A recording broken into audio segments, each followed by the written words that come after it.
দিল্লির যন্তর মন্তরে কুস্তিগিরদের হেনস্থার প্রতিবাদে এবার পথে নামলেন মুখ্যমন্ত্রী মমতা বন্দ্যোপাধ্যায়। বুধবার ক্রীড়াবিদদের নিয়ে হাজরা মোড় থেকে রবীন্দ্র সদন পর্যন্ত মিছিল করলেন তিনি। মিছিলের নেতৃত্বে ছিলেন অরূপ বিশ্বাস। মিছিলে উপস্থিত ছিলেন রাজ্যের বিভিন্ন ক্ষেত্রের ক্রীড়াবিদরা। কুস্তি ফেডারেশন কর্তার বিরুদ্ধে দিল্লিতে কুস্তিগিরদের যৌন হেনস্থার অভিযোগে টানা বিক্ষোভ চলছে। দিল্লিতে টানা বিক্ষোভ কুস্তিগিরদের, রেহাই মেলেনি পুলিশি হেনস্থার হাত থেকে। প্রতিবাদে গতকাল মঙ্গলবার হরিদ্বারে পদক বিসর্জন দিতে যান কুস্তিগিররা। কুস্তিগিরদের হয়ে বিচার চেয়ে এবার কলকাতার রাজপথে মিছিল করলেন মমতা বন্দ্যোপাধ্যায়।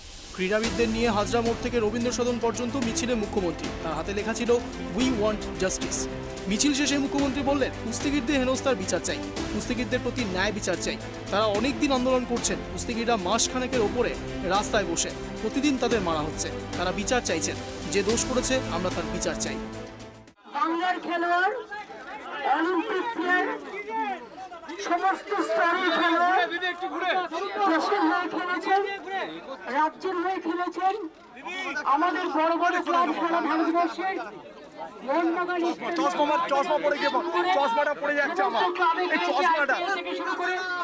আইএসএফ থেকে শুরু করে আইএসএল থেকে শুরু করে এবং মেয়েরাও আছেন। আমি তাদের ধন্যবাদ জানিয়ে ছোট করবো না। তারা তাদের কর্তব্য পালন করেছেন।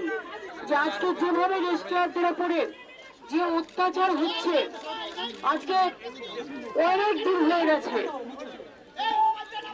মাসখানেকের ওপর তারা রাস্তায় পড়ে আছে, প্রতিদিন তাদেরকে মারা হচ্ছে।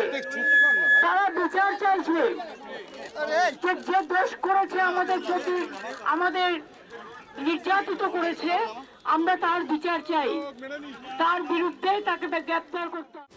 এদিনের প্রতিবাদ মিছিলে মুখ্যমন্ত্রীর পাশে রাজ্যের ক্রীড়ামন্ত্রী অরূপ বিশ্বাস, ক্রীড়া প্রতিমন্ত্রী মনোজ তিওয়ারি, প্রাক্তন ফুটবলার গৌতম সরকার সহ একাধিক ক্রীড়া ব্যক্তিত্ব এবং বিদ্যুৎজনেরা ছিলেন। দেবযানী সরকারের রিপোর্ট, ট্রাইব টিভি।